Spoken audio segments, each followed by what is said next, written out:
বন্ধুগণ, শীতাংশু বলছি, চ্যানেলে আপনাদের সকলে স্বাগত। আজ আমি জিও পলিটিক্স নয়, আজকে দেশের রাজনীতিরই একটা স্টোরি নিয়ে আলোচনা করব।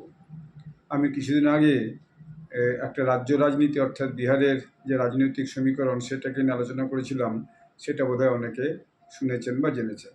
আজ আমি তামিলনাড়ুর রাজনীতি নিয়ে একটু আপনাদের আলোচনা করব। তামিলনাড়ুতে একটা নতুন সমীকরণ শুরু হলো বলা যায়। কীরকম সমীকরণ?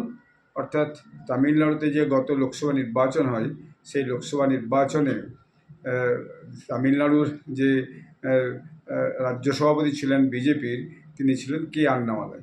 এই কে আন্নামালাই একজন খুবই ডাইনামিক লিডার। তিনি আগে আইপিএস ছিলেন, অর্থাৎ পুলিশ আধিকারিক ছিলেন, এবং কর্ণাটক গভর্নমেন্টের সার্ভিসে ছিলেন। সেখানে তিনি পদত্যাগ করে দিয়ে এসে তিনি রাজনীতিতে যোগদান করেন। তিনি মূলত তামিলনাড়ুর লোক, এবং যোগদান করে তিনি সারা তামিলনাড়ুতে একটা পদযাত্রা করেন। সেখানে কিন্তু কে আন্নামালাই যুব সমাজের মধ্যে এবং সাধারণ মানুষের মধ্যে একটা মস্ত বড় সাড়া জাগিয়ে তুলেছিলেন, এবং এর ফলটা বিজেপি কিন্তু তামিলনাড়ুতে লোকসভা নির্বাচনে পেয়েছে। বিজেপির ভোট পার্সেন্টেজ প্রায় 12%-এর কাছাকাছি গেছে, 11% আর 11% প্লাস। তো এটা তামিলনাড়ুর রাজনীতিতে বিজেপির সর্বাধিক ভোট শেয়ার বলা যায়। এবং যদিও বিজেপি তামিলনাড়ুতে কিন্তু লোকসভায় একটি সিটও জয়লাভ করতে পারেনি, এবং সেখানে কংগ্রেস এবং ডিএমকে অর্থাৎ এমকে স্টালিনের দল, কংগ্রেস ডিএমকের সাথে জোট করে সেখানে প্রায় সব সিটি যে তারা জয়লাভ করেছে। এবং বিজেপি ছোট ছোট কিছু ওখানকার স্থানীয় দলকে নিয়ে যে লড়াই নেমেছিল, সেই লড়াই কিন্তু সাফল্য পায়নি। এর পিছনে অবশ্যই একটা কারণ আছে, যে বিজেপির যে এআইএডিএমকে অর্থাৎ জয়ললিতার যে পার্টি, সেই জয়ললিতা পার্টির সঙ্গে এই বিগত লোকসভা নির্বাচনে কোনো জোট করেনি। তার কারণ অবশ্যই এই কে আন্নামালাই। কারণ কে আন্নামালাই বরাবরই বিজেপির কেন্দ্রীয় নেতৃত্বকে বুঝিয়েছিলেন যে না, কারোর সঙ্গে জোট ছাড়াই আমরা ভালো সাফল্য পাবো তামিলনাড়ুতে। সাফল্য এসেছে ভোট পার্সেন্টেজে, কিন্তু কোনো সিট বিজেপির আসেনি। তো এই কে আন্নামালাই একজন তামিলনাড়ুর আইকন হিসেবেই দেখা দিয়েছে। শুধু তাই নয়, কে আন্নামালাই সারা ভারতবর্ষের মধ্যেই তামিলনাড়ুর বিজেপির রাজ্য সভাপতি হিসেবে ভালোই নাম করেছে। খুব মৃদুভাষী লোক, খুব টু দি পয়েন্ট কথা বলেন, এবং সাংবাদিকদের সঙ্গেও খুব ভালো ব্যবহার করেন, এবং জনগণের কাছে তার একটা ভয়ানক গ্রহণযোগ্যতা কিন্তু তামিলনাড়ুতে শুরু হয়েছে। কিন্তু সমস্যা হচ্ছে যে তামিলনাড়ুতে যে এআইএডিএম অর্থাৎ জয়ললিতার যে পার্টি, জয়ললিতা প্রয়াত হওয়ার পর তার পার্টিটা 3 ভাগে ভাগ হয়ে যায়। একটা হচ্ছে যে এআইডিএমকে পালানিস্বামী, একটা হচ্ছে এআইডিএমকে পনির সেলভম, আর একটা হচ্ছে এআইডিএমকে শশীকলা, মানে জয়ললিতার বন্ধু, এবং তার ভাগ্নে দিনাকরণ এবং শশীকলা একদিকে, এবং পালানিস্বামী একদিকে, এবং পনির সেলভম আরেকদিকে। তো এই পালানিস্বামী জয়ললিতা মারা যাওয়ার পর কিছুদিন তামিলনাড়ুর মুখ্যমন্ত্রী ছিলেন, কিন্তু কে আন্নামালাইয়ের সঙ্গে এই পালানিস্বামীর কিছুতেই বনিবনা হচ্ছিল না। গত লোকসভা নির্বাচনে দেখা গেছে পালানিস্বামী এবং এই কে আন্নামালাই, এদের দুজনের মধ্যে বিভিন্ন বিষয় কিন্তু বাকবিতণ্ডা হয়েছে সাংবাদিক সম্মেলনে, এবং যেটা কথা ছুঁড়ি হয় রাজনীতির মধ্যে, সেটা কিন্তু হয়েছিল। ফলে সম্পর্কটা মধুর ছিল।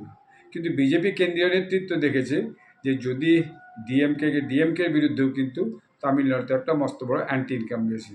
প্রথম হচ্ছে যে ডিএমকে ভীষণভাবেই হচ্ছে হিন্দু বিরোধী, এবং হিন্দু বিরোধী ভীষণ বয়ান দিয়েছে, এবং এ বাদ দিয়েও কিছুদিন আগে পর্যন্ত তামিলনাড়ুর একজন মন্ত্রী আমাদের ভগবান শিবকে নিয়ে বিরূপ মন্তব্য করেছেন, উল্টোপাল্টা মন্তব্য করেছেন, যার ফলে তাকে পদক্ষয় পেয়েছে, তাকে মন্ত্রিসভা থেকে স্টালিন কিন্তু বের করে দিয়েছে, অর্থাৎ মন্ত্রিসভা থেকে বরখাস্ত করেছে।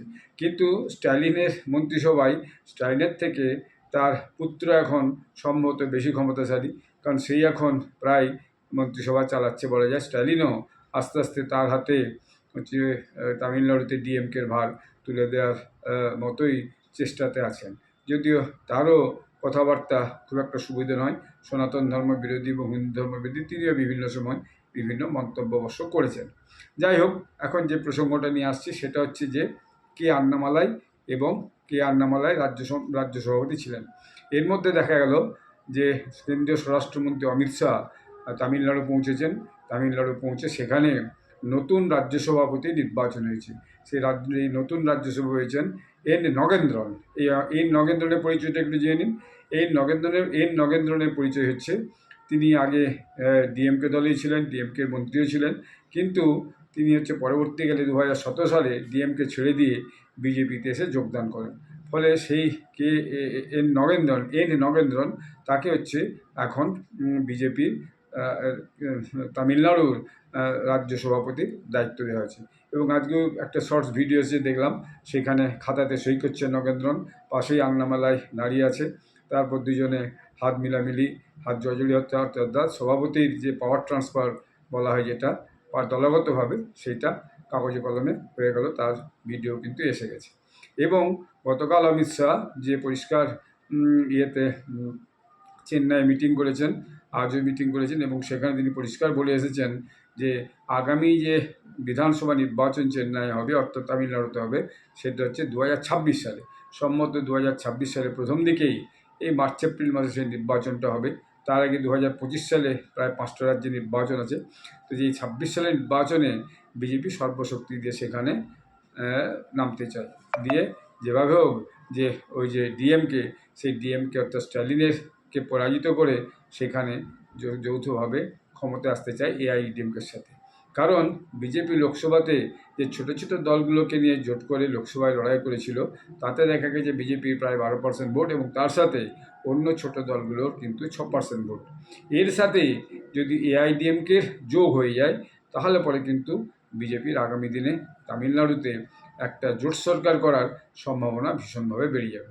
এখন এই নিয়ে প্রেস কনফারেন্স হয়েছে। সেই প্রেস কনফারেন্সে সাংবাদিকরা স্বরাষ্ট্রমন্ত্রী অমিত শাহকে বিভিন্নভাবে প্রশ্ন করেছেন।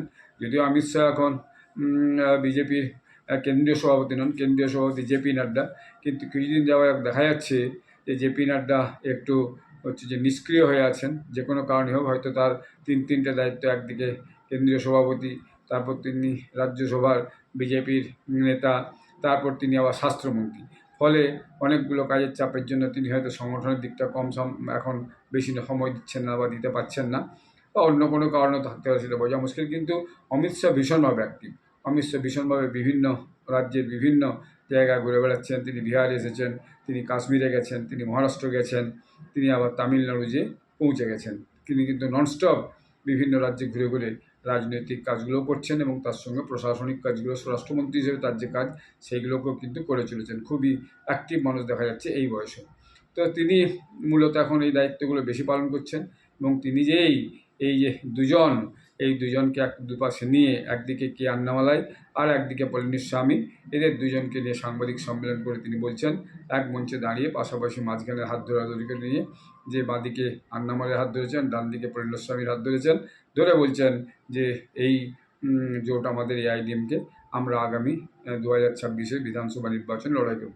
তারা বুঝতে পারছেন এখন 24-এর মাত্র এপ্রিল মাস, এখন এই বছরের 8 মাস বাকি, সামনে বছরে 12 মাস বাকি, 12-8 20 মাস, এবং 26-এর আরও 2 মাস বাকি থাকবে। তো এই 20-22 মাসে বিজেপি সামগ্রিকভাবে তামিলনাড়ুতে একদম তামিলনাড়ু জয় করার জন্য ঝাঁপিয়ে পড়বেন, এরকম একটা উদ্দেশ্য নিয়ে এই অঙ্কটা কষেছে। তো এই অঙ্কে আবার প্রধানমন্ত্রী নরেন্দ্র মোদী যোগ দিয়েছেন।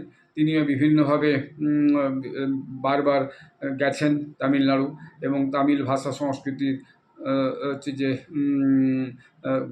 গুণগান করেছেন। তিনি কদিন আগেই শ্রীলঙ্কা থেকে ফেরার সময় রামেশ্বরমে রাম মন্দিরে পুজো দিয়েছেন, এবং সেখানে একটা ব্রিজ উদ্বোধন করেছেন, হ্যাঙ্গিং ব্রিজ, সেটা আমি একটা ভিডিওতে বলেছি আপনাদেরকে। তারপরে তিনি সেখানে একটা বৌদ্ধ মন্দিরে গেছিলেন, সেখানে বৌদ্ধ মন্দিরে যেয়ে সেখানে পূজার্চনা করেছেন। তো ফলে তিনিও তামিলনাড়ুর প্রতি বিশেষ ধ্যান দিয়ে রেখেছেন। এর বাইরে তামিলনাড়ু থেকে যে তামিলনাড়ু বেনারস যে ট্রেন, সেই ট্রেন চালু করেছেন, যাতে সরাসরি তামিলনাড়ুর লোকজন কাশী, বেনারস এবং রাম মন্দির এইগুলো ঘুরতে পারে। এরপরে কিছুদিন আগে কুম্ভ মেলা হয়েছে, সেই কুম্ভ মেলাতেও সব দক্ষিণ ভারত থেকে, বিশেষত অন্ধ্রপ্রদেশ, কর্ণাটক, তামিলনাড়ু, কেরলের যে হিন্দুরা, এবং তারা ব্যাপক পরিমাণে কিন্তু এই কুম্ভ মেলা স্নান করতেছে। সবগুলোর প্রভাবও এই তামিলনাড়ু এবং দক্ষিণ ভারতের সমস্ত রাজ্যগুলোর রাজনীতি কিন্তু একটা প্রভাব ফেলবে, এটা সবাই আশা করছে। এবং সেই অঙ্ক কষেই স্বরাষ্ট্রমন্ত্রী অমিত শাহ সেখানে গেছেন যে এই এই এআইএডিএমকে এবং বিজেপির মধ্যে একটা জোট করে আগামী যে 2026 সালে বিধানসভা নির্বাচন, সেই বিধানসভা নির্বাচনের প্রাক প্রস্তুতিটা সেরে এসেছে। এবং যেহেতু এই জোটের বাধা হয়ে দাঁড়ছিল কে আন্নামালাই, তাই কে আন্নামালাইকে সেখান থেকে রাজ্য সভাপতির পদ থেকে তাকে আপাতত সরিয়ে কে এন নগেন্দ্রনকে সভাপতি করা হয়েছে। যদিও সাংবাদিকরা তাকে প্রশ্ন করেছেন যে তাহলে এখন কে আন্নামালাইয়ের ভূমিকাটা কী হবে, সেখানে অমিত শাহ বলেছেন যে কে আন্নামালাইকে আমরা কেন্দ্রীয় ভূমিকায় নিয়ে যাব, অর্থাৎ তাকে সম্ভবত দিল্লি রাজনীতিতে নিয়ে আসা হবে।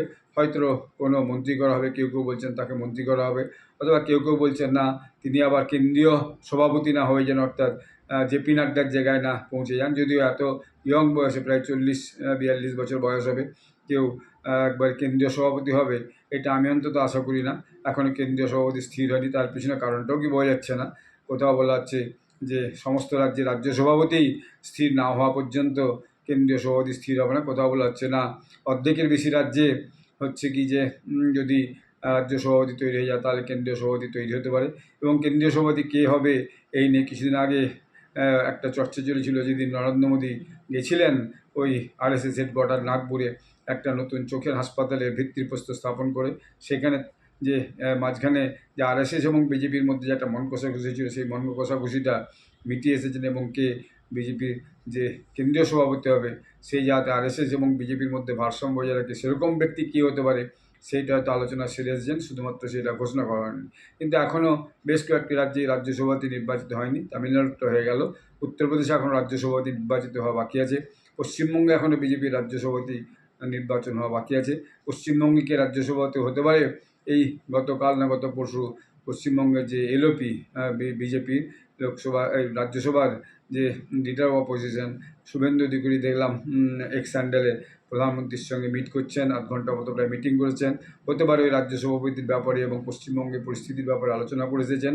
এবং পশ্চিমবঙ্গে রাজ্য সভাপতি হওয়ার দৌড়ে অনেকেই আছেন, যেমন যে পুরুষদের মধ্যে এখন তো আছেনই সুকান্ত মজুমদার, তিনি আবার কেন্দ্রীয় মন্ত্রীও, প্রাক্তন সভাপতি দিলীপ ঘোষ আছেন, শুভেন্দু অধিকারী বিধানসভা বিরোধী দলনেতা তিনিও আছেন। মহিলাদের মধ্যে যদি ধরা হয় তাহলে অগ্নিমিত্রা পল আছেন, ফায়ার ব্র্যান্ড মহিলা নেত্রী পশ্চিমবঙ্গের, এছাড়া লকেট চ্যাটার্জি আছেন। তো কার ভাগ্যে পশ্চিমবঙ্গে সিটে চুড়বে সেটা কেউই এখনও জানে না। তো সেটা কেন্দ্রীয় নেতৃত্ব ঠিক করবে, রাজ্য নেতৃত্বের সঙ্গে আলোচনা করে ঠিক করবে। তেমনি উত্তরপ্রদেশেও কে যে রাজ্য সভাপতি হবে সেইটা এখনও ঠিক নয়। সেখানে এখন রাজ্য সভাপতি আছেন মিস্টার চৌধুরী, তিনি থাকবেন না, যে তার বিরুদ্ধে একটা উত্তরপ্রদেশেই বিজেপি নেতৃত্বের মধ্যে একটা একটা একটা সমালোচনা আছে। এর আগে ছিলেন স্বতন্ত্রদেব সিং, তিনি মন্ত্রী হয়ে গেছেন। এবং উত্তরপ্রদেশে যিনি রাজ্য সভাপতি নিশ্চয়ই সেটা মুখ্যমন্ত্রী যোগী আদিত্যনাথের সেখানে একটা মতামত থাকবে। এছাড়াও উত্তরপ্রদেশ থেকে যে সবচেয়ে কেন্দ্রে যে সবচেয়ে ভারী ভরকম মন্ত্রী আছেন তিনি হচ্ছেন কেন্দ্রীয় যে স্বরাষ্ট্র কেন্দ্রীয় যে মন্ত্রী শ্রী রাজনাথ সিং, তিনি হচ্ছেন কেন্দ্রীয় প্রতিরক্ষা মন্ত্রী। তো তিনিও মন্ত্রিসভায় 2 নম্বর না হলেও 3 নম্বর তো আছেনই। যদি নরেন্দ্র মোদী 1 নম্বরে, অমিত শাহ 2 নম্বরে থাকেন, তো 3 নম্বরে অবশ্যই সিনিয়রিটির বেসিসে, এবং উত্তরপ্রদেশে তিনি একসময় মুখ্যমন্ত্রী ছিলেন, এই সব মিলিয়ে তিনি অবশ্যই একটা তারও মতামত সেখানে গুরুত্ব হবে। সব মিলিয়ে উত্তরপ্রদেশের বিজেপির সভাপতি নির্বাচন হবে। তারপর হয়তো আরও যদি কোনো ছোটোখাটো রাজ্যে বাকি থাকে সেটা আমার ঠিক জানা নেই, তো সেগুলো পরে হয়তো কেন্দ্রীয় সভাপতি ঠিক হবে। শোনা যাচ্ছে, আগে শোনা গেছিল যে 15 এপ্রিলের মধ্যে কেন্দ্রীয় সভাপতি ঘোষণা করা হবে, কিন্তু 15 এপ্রিলের মধ্যে এখন পর্যন্ত হওয়ার কোনো সম্ভাবনা দেখা যাচ্ছে না। তো এই তামিলনাড়ুর যে পরিবর্তিত এবং নয়া সমীকরণ, এটা আগামী দিনে বিজেপিকে কতটা লাভজনক অবস্থায় নিয়ে আসে সেটা আমরা 2026 সালের বিধানসভা নির্বাচনের পরেই দেখতে পারবো। এই ভিডিওটি এখানে শেষ করছি। আপনারা সবাই ভালো থাকবেন, এই চ্যানেলটি সাবস্ক্রাইব করবেন, লাইক করবেন এবং শেয়ার করবেন। ধন্যবাদ, নমস্কার।